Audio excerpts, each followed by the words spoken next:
In these problems, we are applying the chain rule to compositions of functions. And in this case, the functions aren't defined with equations, but we do have some points and straight lines between the points. So we can calculate the slopes at certain points on these functions, and that's going to give us the derivative at certain points on these functions, and that's going to help us to apply the chain rule. Let me show you one. It'll become clearer as we go along. So in this question, it says f and g, the functions are shown below, f's in blue, g's in red. Let u of x be f of g of x, so that composition, and find u prime of 5. So that's what we need to find. I think I'm going to take this a step at a time, and let's just find u prime of x first, the equation for that. When we're applying the chain rule to a composition of functions, it is the derivative of the outside function with the inside function still hanging out in here, multiplied by the derivative of the inside function. So that's our chain rule. We want to find u prime of 5. So let's put that in here, and we'll put in 5 for x all along the way too. So g of 5, and then g prime of 5. So this is going to let us know exactly what we need to find. I think I'm going to start with g prime of 5. So let's look at the function g. Let's see, function g is the red one, and at 5, it's right in here. So g prime of 5 is going to be the slope in that area. And even though I don't know exactly the value of g of 5, I can find g prime of 5 because it's going to be the slope of this line.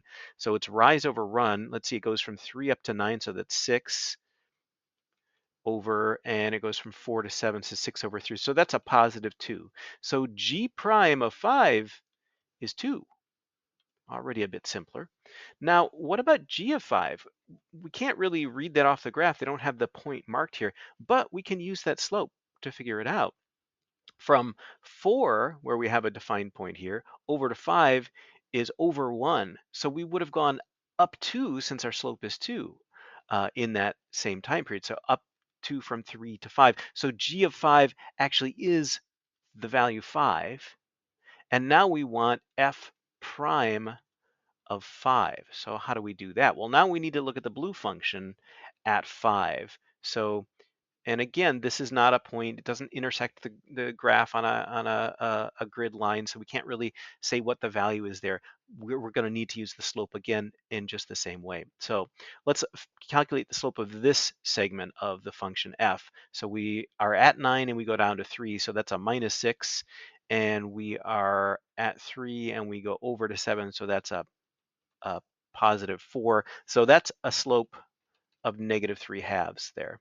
So f prime of 5 is the slope at 5, which is the slope of this whole segment. So this is negative 3/2. And if we multiply negative 3/2 times 2, that's going to equal negative 3.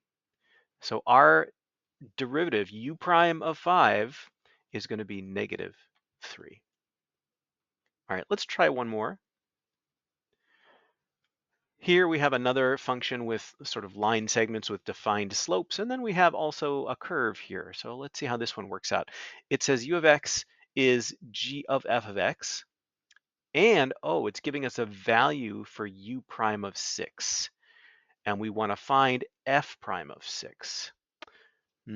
Well, let's start again by just writing out what u prime of x would look like, and that's this composition. So we'll use the chain rule. So this is going to be the outside function, the derivative of that of the inside function, times the derivative of the inside function.